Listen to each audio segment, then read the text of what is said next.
6 hormones impliquées dans le cycle de l'ovulation. Les hormones agissent comme des messagers chimiques qui transitent dans le sang pour réguler divers processus corporels, notamment l'ovulation. Continuez à lire pour en savoir plus. Vous avez sûrement entendu parler des effets des hormones sur le corps, chez les hommes et les femmes. Saviez-vous que sans certaines d'entre elles, le cycle féminin n'existerait pas? Continuez votre lecture pour découvrir les hormones impliquées dans le cycle de l'ovulation.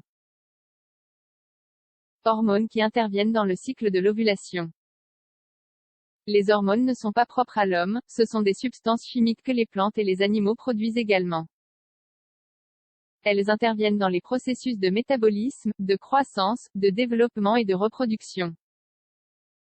Elles influencent également l'humeur et l'appétit sexuel, parmi de nombreux autres domaines.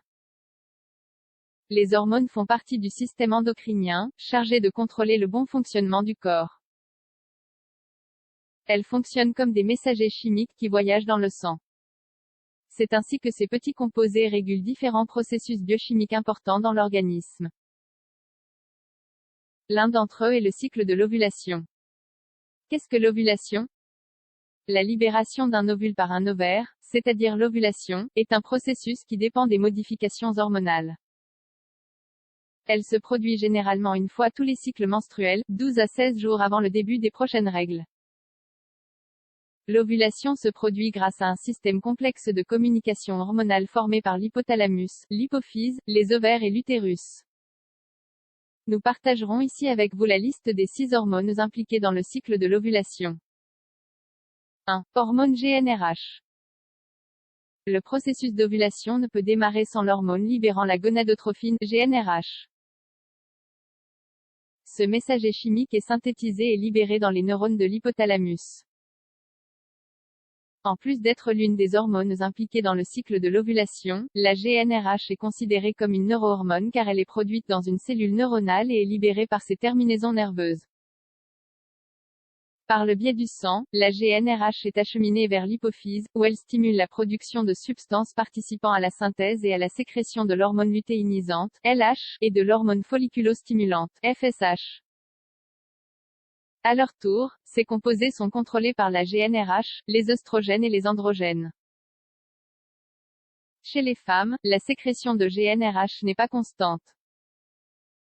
Sa fréquence change au cours du cycle menstruel et la production augmente avant l'ovulation. 2. Hormones œstrogènes. Les œstrogènes sont des stéroïdes ou des hormones sexuelles produites principalement par les ovaires. Ces substances sont responsables des modifications de la production cellulaire dans l'endomètre, les seins et les ovaires.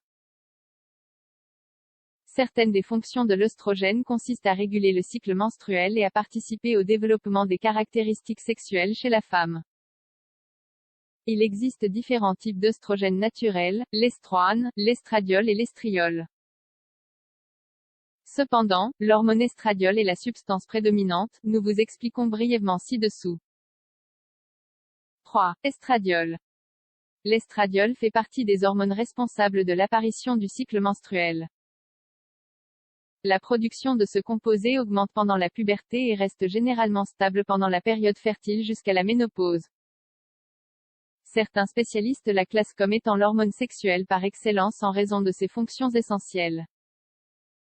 Par exemple, l'estradiol est responsable de la formation et du maintien d'un seul ovocyte mature pendant chaque cycle menstruel. En outre, l'estradiol participe également à la production de l'hormone lutéinisante, LH, par des signaux d'activation. De plus, il stimule la croissance de l'endomètre et le prépare à la conception. 4. Hormone folliculostimulante, FSH. Comme son nom l'indique, l'hormone stimulant les follicules est responsable de la maturation des follicules, petites cavités de liquide dans lesquelles les ovules ne sont pas encore développés. Les ovules mûrissent grâce à une stimulation des ovaires. 5. Hormone lutéinisante, LH. La production d'hormones lutéinisantes, LH, est stimulée par des taux élevés d'œstrogène.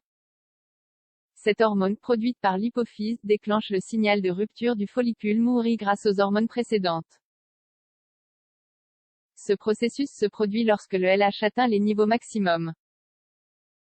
C'est à ce stade que l'ovulation elle-même a lieu, c'est-à-dire la libération de l'ovule mature par l'ovaire. Cependant, l'hormone lutéinisante est également nécessaire pour synthétiser les œstrogènes et pour aider les follicules à répondre aux effets de l'hormone folliculostimulante, FSH. 6. Progestérone. Bien qu'elle soit impliquée dans d'autres processus physiologiques, la progestérone a pour fonction principale de préparer l'utérus à la grossesse. Immédiatement après l'ovulation, la progestérone épaissit les couches de l'utérus et le prépare à loger un ovule qui parvient à s'implanter lorsqu'il est fécondé. Si cela ne se produit pas, la phase menstruelle commence à produire à nouveau des follicules et un ovule mature. Bien que la progestérone ne fasse pas partie des hormones intervenant directement dans le cycle de l'ovulation, elle intervient pour relancer le processus. Conclusion sur les hormones. L'ovulation est un cycle qui dépend de différentes glandes et hormones pour fonctionner correctement. Cet équilibre hormonal est essentiel pour favoriser, contrôler et même prévenir les grossesses.